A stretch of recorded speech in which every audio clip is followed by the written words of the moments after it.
Hey everybody, it's Pastor Lindsay here. Last week I had a post on Instagram of a blackout prayer that I had made that I found while cleaning up my office. And so I thought I would talk a little bit more about the practice of doing that kind of prayer and encourage you to do it as well. So you don't need a lot of stuff. You need some kind of page with writing on it. My page comes from a very old copy of The Lion, the Witch, and the Wardrobe, which you can see is completely falling apart. I noticed I wrote my name in it when I was little. It says Lindsay Lewis, hard to see, but a long time ago. So it's an old book. But you take a page from a book, or I don't know, if you have something you wrote that you printed out that you put in the recycling bin, you can pull that out. Who knows? And then you need some kind of marker. A Sharpie is good because it can go over the lines really well, so you can't see them anymore. You might want some markers of different colors, or colored pencils or crayons, or maybe you don't even want any of that. Totally up to you. But I'll tilt my screen here so you can see how this works. So you take your piece of paper, whatever it is, and you read through it, and you notice there might be some words in there that you like. You might even start with a pencil to go through. Like, I like slower and slower. So there seemed to be a curious noise all around them. There was a moment's silence. In that silence, listen to the other noise. Okay, so I'm going to stop there just because you don't need to watch this video forever. And I like those words. And if I read just those words together, they make sense to me as kind of a prayer poem. Slower and slower, a moment's silence. Okay, so I don't like the was anymore. In that silence, listen to the other noise. So how I do it is I just kind of outline the words that I like so that I remember not to color over those.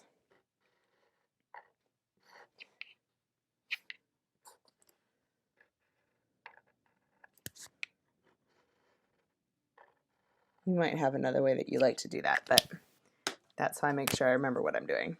And then you color over everything else however you want. You might be a person who likes to just draw lines through, really very particularly. You might want to color everything in, either kind of haphazardly or in a very kind of meticulous way. You might, listen to that noise, even want to outline, so you make sure it all gets colored in really well if that's how you like to do it, right? But the point is that you cover up all these other words.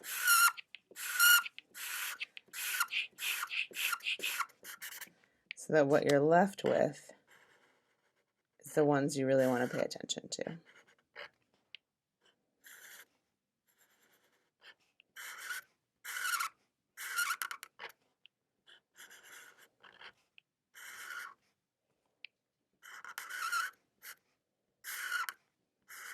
I'm just going to stop there in case I want to go back later and see if there are any other words that I want to remain seen, but we'll just do this for now. I like the coloring it all in pretty well. But I kind of like this. It kind of looks like a pattern on the top. Anyway, you might, I don't know, want to do some embellishments along the side. You can decorate or not, however you want to. A moment's silence. And as you're doing it, you just want to think about what do these words mean? Why did I pick them? What does it mean for me to say slower and slower, a moment's silence? In that silence, listen to the other noise. You know what? I don't even like to the other noise anymore. I just like listen. And as I'm thinking about it, I'm thinking about how there is a lot of noise in my life, right? I got kids at home doing schoolwork.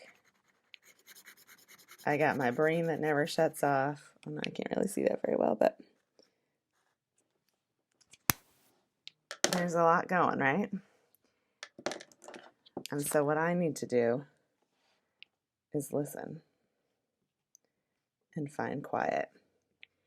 And so this might be a prayer for myself, a reminder to find quiet and to listen, or to listen whenever I find quiet. It might be a reminder that God says this to me. It says, Lindsay, slower, slower, listen. Whatever it is, it's pretty easy to do, and you make of it whatever comes to you in the moment. So I hope you all will find pieces of paper, start marking them up, and make some poems and prayers for yourself. I'd love to see them. Share them if you feel comfortable. We'll talk to you soon.